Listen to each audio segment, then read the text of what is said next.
Bugün səhərdən yağış yağırdı. Biz Qubadlıya çatanda gün çıxdı. Təbiət də bizi salamlayır, bizi alqışlayır. Qubadlıya öz sahibləri qayıdıb. Qubadlının işğaldan azad edilməsi tarixi hadisə idi. Oktyabrın 25-də Qubadlı şəhərinin azad edilməsi bizim qələbəmizi yaxınlaşdırdı. Qubadlı uğrunda şiddətli döyüşlər gedir. Şəhidlər vermişik. Onların arasında milli qəhrəman Şükür Həmidov, Qubadlı rayonundan olan Şükür Həmidov öz doğma diyarı uğrunda gedən döyüşlərdə qəhrəmancasına həlak olmuşdur. Şükür Həmidova mən milli qəhrəman adını aprel döyüşlərindən sonra verdim. Göstərdiyi qəhrəmanlığa görə. Allah ona rəhmət eləsin. Allah bütün şəhidlərimizə rəhmət eləsin. Azərbaycan hərbçiləri, o cümlədən Şükür Həmidov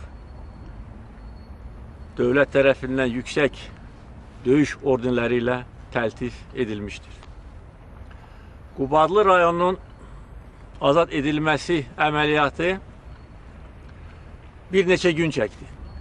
Zəngilan şəhəri oktyabrın 20-sində azad olunandan sonra təbii ki, növbəti bizim istiqamətimiz Qubadlı rayonuydu və şəhərdə ermənilər güclü istehkam qurmuşlar. İndi şəhərdən əsər əlamət qalmayıb, bütün binalar dağıdılıb, sökülüb və yol boyunca bütün Cəbrayıl, Zəngilan, Qubadlı rayonlarının kəndləri, qəsəbələri dağıdılıb. Ancaq burada düşmən hərbi baza yaratmışdır şəhərin girəcəyində. Bu yüksəkliklərdə düşmənin hərbi birləşmələri yerləşmişdir. Ona görə Qubadlı şəhərini azad etmək o qədər də asan məsələ deyildi. İlk növbədə ermənilərin istehkamları gərək məhv ediləydi. Onlardan biri Xanlı qəsəbəsində yerləşirdi. Orada güclü istehkam qurmuşlar və Xanlıq qəsəbəsini onlar özləri üçün bir baza kimi yaratmışlar. Orada xaricdə yaşayan ermənilər qəsəbə salmışlar. İndi bu qəsəbədə Azərbaycan əskərləri yerləşib. Xaricdə yaşayan ermənilərin pulu ilə xaricdən ermənilər gətirilib və qanunsuz şəkildə Qubadlıda yerləşdirilib. Bu özlüyündə bir hərbi cinayətdir və bu cinayətə görə və bütün digər cinayətlərə görə Ermənistan dövləti cavab verəcəkdir.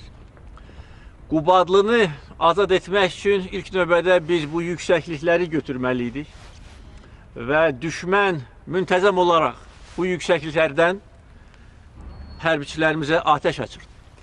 Eyni zamanda Ermənistan ərazisindən bizə atəş açılırdı və nəzərə alsaq ki, Azərbaycan Ermənistan ərazisinə keçmək fikrində deyildi və mən bunu dəfələrlə müharibə zamanı bildirmişdim.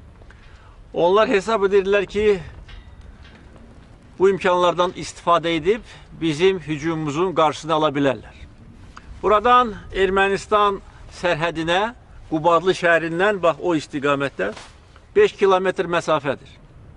Həm oradan ağır artilleriya ilə, həm bu yüksəklərdən müxtəlif növ silahlardan istifadə edərək bizim əskərlərimizi, hərbçilərimizi atəşə tutmuşlar.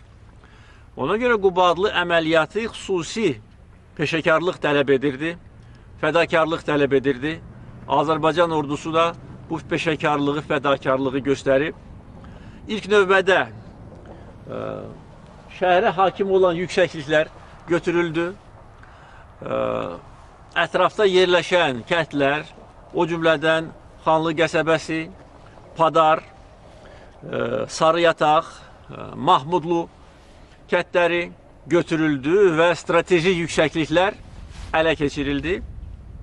Ondan sonra Azərbaycan silahlı qüvvələri şəhərə girib, şəhəri də düşməndən təmizləyiblər.